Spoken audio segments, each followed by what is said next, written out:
You might already know this, and that's okay. You may not know it, and that's great. You'll know it right now, and you may need to be reminded of this. The things that you're working on, the goals that you have, the life that you want for yourself and your family. Somebody else has already figured it out. You're not treading on brand new territory here, and you're not attempting space travel. Seek out mentors, seek out people that you can put around you in your life that have already done the things that you want to do, and I want you to have the courage to ask them questions. How did you get there? What did you do?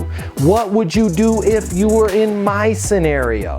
There's so many great people out there right now that you can reach out and touch and ask a question to that are going to be more than willing to give you the positive feedback and instructions that you need to be successful. My name's Matt Easton. If you're looking for more tips on how you can improve your career and your personal life, consider giving me a follow.